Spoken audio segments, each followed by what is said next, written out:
9 months. 9 months without posting, 9 months with pretty much not being able to play the game, and spending 9 months just missing you guys. But today, I'm finally putting an end to that, and I'm going to set foot into the lair of the Barrows brothers for the final time. Ladies and gentlemen, we are so back.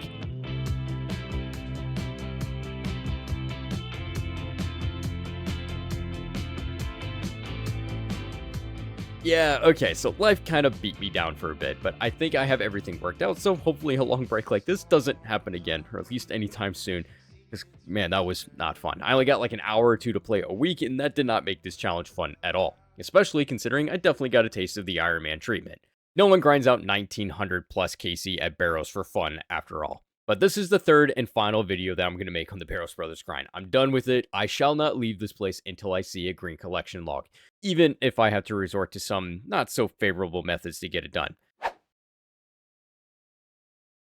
But first, I have some prep that I need to cover. As I started working on this grind, I knew my life was about to be very busy and my time playing was going to dwindle quite a bit. I didn't think it'd be this bad, but in preparation, I did have to spend some time in-game to make it as efficient as possible for the little time that I had to play. Or at least as efficient as I could muster. The last time I was here, I grinded out the lakes to teleport to Bert and then make that run a little bit quicker. But we can do better, and that's with, of course, the good old Barrows teleport. Now, just casting the Barrows teleport would help out a lot. After all, it puts you right at the entrance of this minigame area, but it being on the arcade spellbook, a book that's not really strong in the combat department, I want to grind out a different way to use this spell.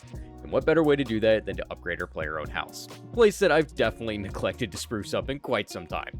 I did have to grind out a few levels in construction to get everything I needed, starting off with, you guessed it, a teleport directly to the Barrows area. The next step was to get a lectern to make all those house teleports so I can get back here whenever I needed. And looking back at the clips and seeing that I only started off with 1,000 house teleports and thinking that was good enough for this entire grind, it's actually criminal in hindsight. But with that built, a small stack of teleports was created, and the next step was to grind out yet another skill, and that starts with getting the Kingdom Divided quest done for those juicy lamps, and I used them on Herb. The next was to grind out all the leaves that I had in my bank, maybe do an extra farm run or two, and achieve level 73. With a little help from up high, I was able to boost up to the first of many stamina potions on this account, and I think you can see where this is going. That's right, I trained construction up to get the esteemed fancy rejuvenation pool. Okay, yeah, it's not the highest pool in the house. It obviously doesn't refill your health, cure poison, and everything else that it does, but that pool requires level 90 construction. I don't have the logs or money for that, and I'm probably not going to have that for a very long time, but you also need 10 anti-venom poisons, which requires level 87 herb, and you just saw me use every leaf that I have in my bank to get 73. Yeah, it's far without my reach, so I'm just going to settle for the slight downgrade. The last thing I need to do before heading out to the swamplands is, of course, get some combat achievements done. This hilt, which is the reward from the medium tier, is the key to saving on all those supplies that I just made. For those who don't know, equipping the hilt stops the prayer drain that happens in the Barrows lair that goes off every 18 seconds or so. While I just made a decent stockpile of prayer potions, I have plans for those, and with this hilt I can completely skip ever having to take a sip of those magical potions.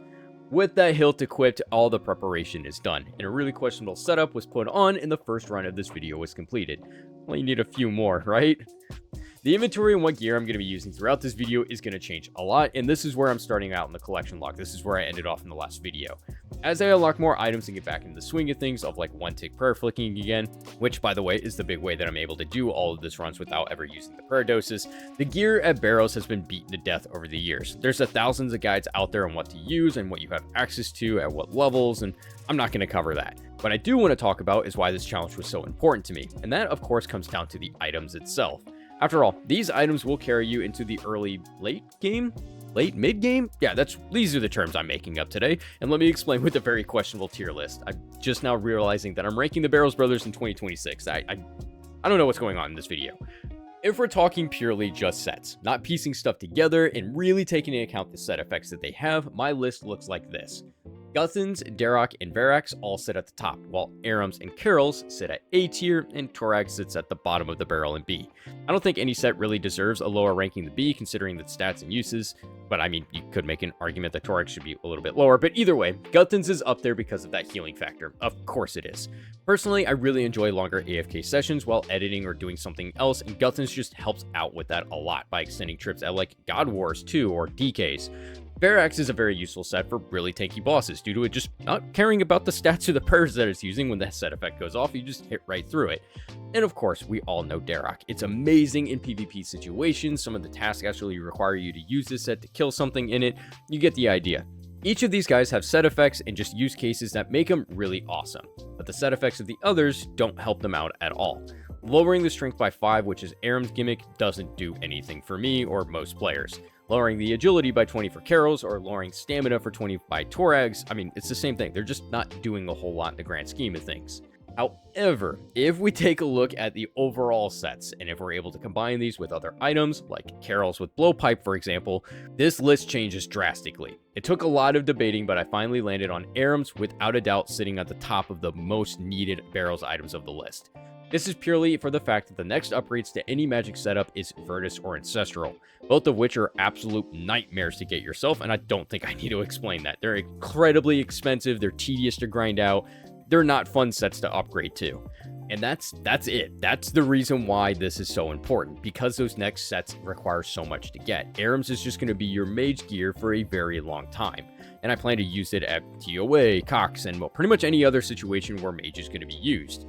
Due to that case, and considering how low of a level you can get this set, it really just sits at the top, or I guess just the top of the row bottoms, and you know what I mean. These two items are definitely the top contenders.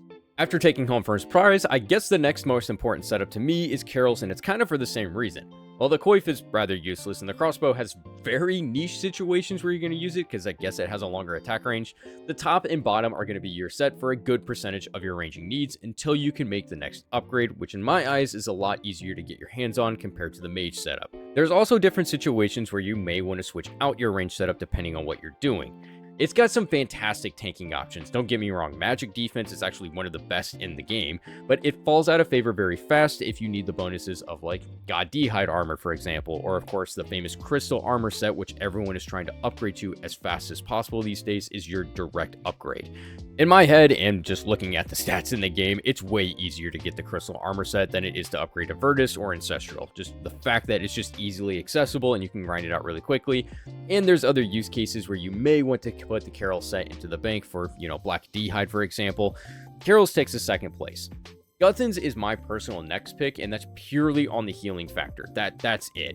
Extending the trips at God Wars or DKs is going to be very useful in the future when I finally go grind those out, and I highly rely on it during Slayer, but again, it's not the tankiest set. The Helm and Spear sit in my inventory 90% of the time until I actually need to use it. There's actually a lot of cases that I can think of where the whole set is going to be sitting in my inventory while I'm ranging something down and then switching to the set just to heal. You get the idea. In the end, all it's doing is extending out a trip. TPing out and banking is always an option to just run back to whatever I was grinding out. This just helps make those runs last a little bit longer. So it's not the most important set, but it does work out and it's very important to me. And I really wanted this set. Now, Darok comes next in line for me because of the niche situations that I'm going to be using it in. Sure, you can camp mole with it, there's some tasks that require the set, and bombing at Nightmares is still a lot of fun. It's actually what I did for a large chunk of this editing session because I need to imbue some items. Either way, you get the idea. It has its use cases, but to me, that's about it. Now, I want to make it clear, this is only getting a 4th place ranking just because I don't PK. If you're in that world, this is probably a top contender to you. It's a legendary set. No one can deny this. This set effect is too much fun, and we all know the clips that I'm talking about where the DK bomb just comes out of nowhere, and it's pretty awesome. And of course, it has those situations with the tasks that you need it to. It has a little bit more use cases than some other sets. But for the majority of the community that doesn't PK, we're not going to be using that set too much. We're going to favor Guthan's or something else in the meantime, just because it has a little bit more useful stuff in PVM. And I don't think too many of us are going to be mad that it's taking home 4th place. But again, PKing, probably number 1. The second to last set to me is going to be Verax, and this one kind of hurts because I think this is the first set that I ever got way back in the day, and I just have a lot of fun memories with it, but it's not that useful. Individually, the pieces have their place. The helmet's really good in budget setups at God Wars, Infernos, some wildy content, you get the idea. And the same thing could be said with the skirt, but the chest just does not help it out a lot. It does have its use cases for its full set effect at KQ, but be honest, no one's really killing that boss, or you could do it at Vedion or something like that, just bosses that have really high defensive stats, because it's just gonna ignore it. But that's kind of its end of the use cases. I'd rather just favor another set because there's going to be different situations that they're going to be better at. But that of course means that Torax is taking the last place, and I don't think anyone's surprised here. Yes, the argument could be made that the armor set does have higher defensive stats than the other brothers, but that's the only defining quality of this set. The hammers go hard. I love them, I think they're great, but it doesn't make it carry it into a higher ranking than the other sets. And the set effect itself is just awful. There's no specific use cases that I can see that the set effect is useful at. Sure, it's tanky, but again, I'm gonna favor something else over this set. And yeah, it's just gonna take last place. But what do I know? I'm just a dumb YouTuber that took 9 months to come out with a Barrows Brothers video. So please let me know what you think down in the comments about the sets or just your general ranking. There's a very high likelihood that I just overlooked some major element in this debate, and I would love to hear your thoughts about it. While you're at it, you might as well just, leave a like and subscribe. I mean, you know the game, you know. All right, who let me ramble on for 10 minutes about the Barrows Brothers? It's your video, idiot. Okay, fair point. In an effort to not let this video hit 30 minutes, we're going to speed some things up here. We got a ton more duplicates on the road to 1000 KC, and I did finally snag the Varix helm at KC number 971, so keeping track on there. That means in 1000 KC, the only item I'm missing is the Guthan's helm, because of course it is. The one set that I wanted to get before deep diving into Slayer is the set that's going to avoid me, which kind of figures. Anyway, the loot that I've got so far is just absolutely insane. Yeah, I did another run before grabbing the screenshot, but I mean, look at this. 85.6 mil, over 100,000 death runes, 167,000 chaos runes.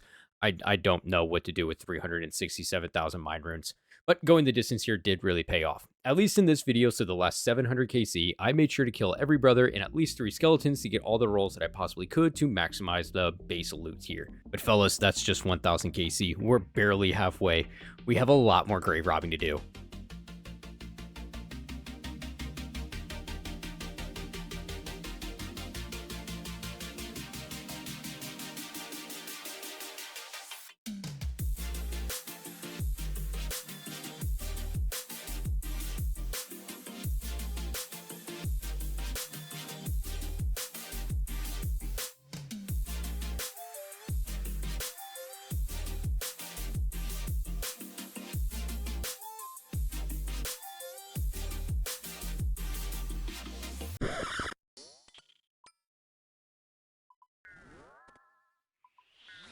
There's no way I just got a champion scroll. What?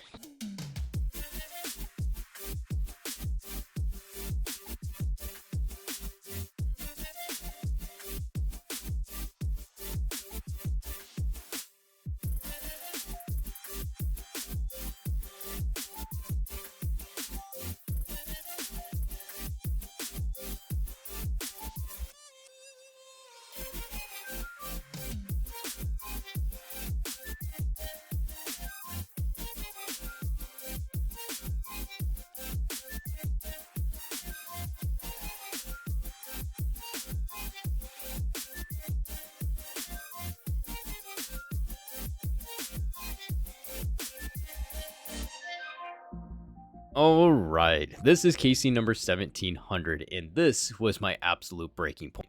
Like I mentioned, I've been doing full runs this entire time. To be exact, I've been killing the 5 brothers, going down in the crypt, killing 3 skeletons before eventually finding that final brother and looting the chest with 88% rewards potential.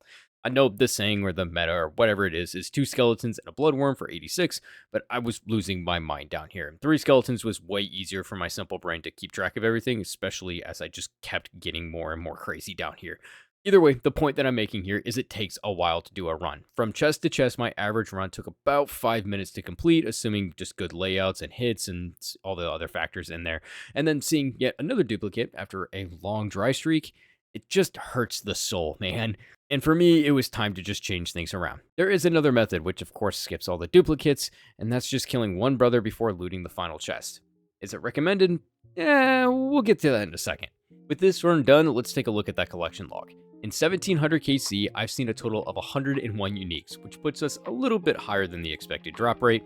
In that time, I killed 5,228 skeletons, which apparently dropped to 202k worth of GP that I just left on the ground, but the final tally of profit sits at 149 million GP. What an absolutely insane number to see. I'm kind of impressed and kind of really sad that I get to see this number in my Barrows log, and the absolute stack of death runes, chaos runes, and over 500,000 mind runes here.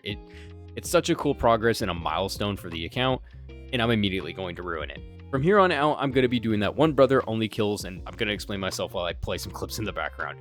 I'm sure you know how the rewards work here. If you kill a brother, you unlock the chance to receive one of their item pieces. If you kill all 6 brothers, you roll any one of the 24 unique items on that table, if you hit it. Pulling straight from the wiki, if you account for the fact that you can receive more than 1 piece of Barrows equipment per chest, the average number of Barrow pieces per chest is 7 over 102, or roughly 1 out of 14.57. The chances of receiving a specific piece of equipment, though, is 1 over 350.14, a number that does not sit well with me at all. So killing one brother at a time, your rate of seeing a unique just shoots right through the roof, but you can only roll from that one brother set, meaning that if I take 100 KC and I only see a unique, I can at least sleep better knowing that it's only going to come from Guthans in this chance, and then at that point it's a 1 in 4 chance of it being the helm. That sounds a whole lot better to me, especially considering I can do these runs way quicker, just killing him and then going immediately to that looting chest. If I remember to do so. If I don't, well, that's why we get some empty chests. I swear if this only happened like 3 times, and no, I'm not going to show any proof of that. The wiki states when hunting for your last few uniques, killing all 6 of the Barrows brothers compared to just 1 increases your chance to receive a specific piece of loot around 2.24 times. Therefore, if your runs to kill all the brothers are 2.24 times longer than it is to kill a single brother, you can consider only killing a specific brother to increase loot chances.